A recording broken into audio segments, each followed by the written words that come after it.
Can you hear me? Good afternoon, comrades. My name is Dexter and I'm a member of Red Youth, the youth wing of the Communist Party of Great Britain, Marxist-Leninist. I'm pleased to see so many other youth delegates here today attending this important event.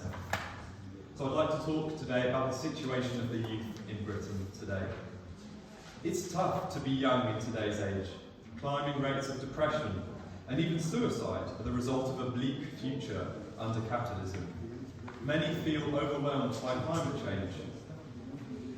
People who don't know what they want to do go to university to try to figure it out, only to be saddled with a lifetime's worth of debt. Some go straight into work but struggle to find a full-time job, or work on dodgy contracts with bad conditions. The future to many young people in Britain seems really more pointless. You can't really blame them, can you? How on earth is it the case that the world's sixth richest economy isn't able to provide its people with work, isn't able to give them a proper healthcare or education system, fails to keep homeless people off the streets, or fails to provide affordable and healthy food to its people? Many young people are rightfully angry about these problems. And yet, this is the system working exactly as intended. We communists know through our study of Marxist texts that unemployment is a feature of capitalism. Capitalists want cheap labour, so keeping a certain number of workers out of work ensures that those looking for work have to debase themselves in order to get a job. They have to accept lower wages, worse conditions, because you don't want to end up on the streets. This is the illusion of freedom capitalism threatens us with. But comrades, I should be very clear. Although there are many suffering in Britain today, compared to the rest of the world, or even the Britons of 100 years ago, the level of deprivation in Britain today is nowhere near the level in colonised countries. Why? Because British workers have been bribed by imperialism. A small portion of profits derived from the super-exploited colonised people is used to maintain a good enough healthcare system, alongside other benefits, which constitute a social wage. This social wage means British workers can rely on the state when things get tough. It helps stop many millions from falling into abject poverty. It maintains social peace. It prevents revolution by easing the masses. Yet it can't keep this up forever. A multipolar world is on its way. A world in which imperialism is having its hegemony challenged.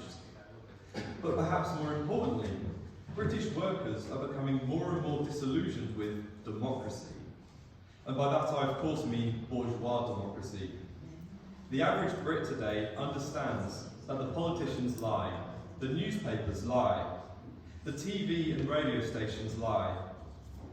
They can see that the national healthcare system, the NHS, is falling apart slowly but surely.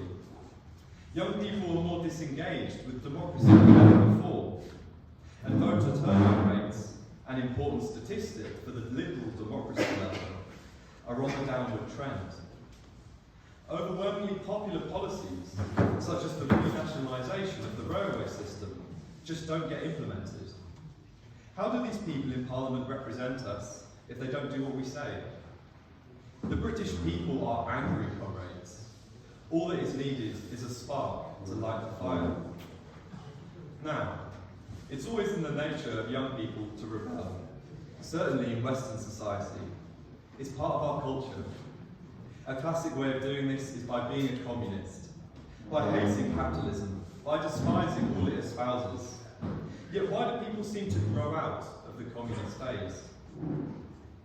Why has society decided that communism is just a phase that people grow out of as they get older and more pragmatic and practical?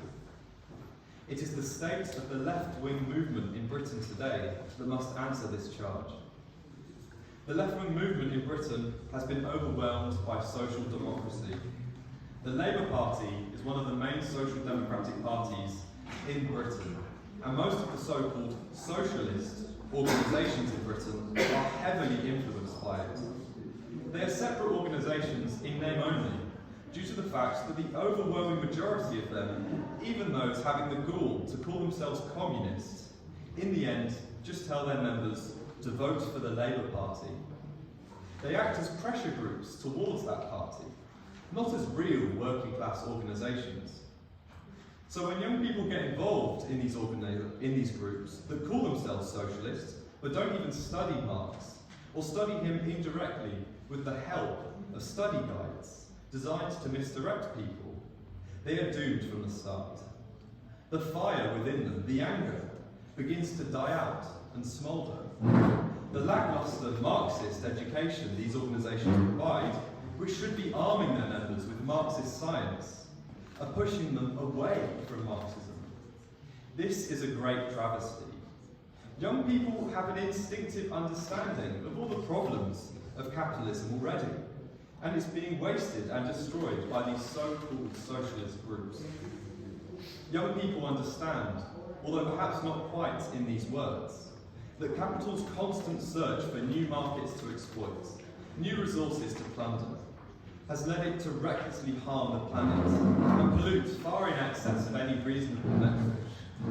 They understand that the deindustrialisation of Britain, due to imperialism's ability to export capital to foreign countries and gain a cheaper labour force, has ripped millions of jobs away, mostly in manufacturing or the production of raw materials.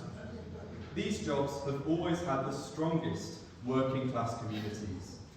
These communities were plunged into unemployment, disarming great masses of workers. Now I'm sure all the comrades here already know why these things have happened. It's in the very nature of imperialism to desecrate its own country in this way, as long as it results in a little more profit being made. It's in the very logic of capitalism that the capitalist becomes the physical embodiment of his capital. A lot of young people have an instinctive grasp of much of this. It's obvious to them that the capitalists are greedy, that they seek out profit, and that's why mining and manufacturing and all sorts of other jobs which used to be done at home are now done in poorer countries. However, they don't understand why this has happened. By what mechanism are those big businesses led to act in this way? Why has our economy got to this stage? Why the hell haven't people stood up to stop this? How do we go about changing it? This burning anger, this passion, will eventually erupt, and we must, as communists, do all that we can to stoke the flames. But until a mass organisation is built to handle this correctly, this anger will bubble beneath the surface. Bourgeois politicians love to talk about voter apathy, sometimes calling it hapathy, claiming British workers are so happy they have apathy.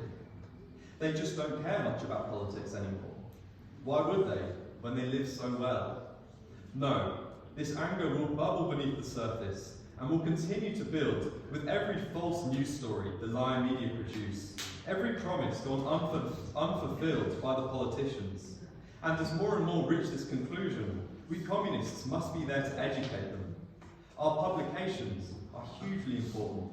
We must have a strong newspaper with a strong analysis to help give people the answers they're looking for. Books to provide the depth and knowledge.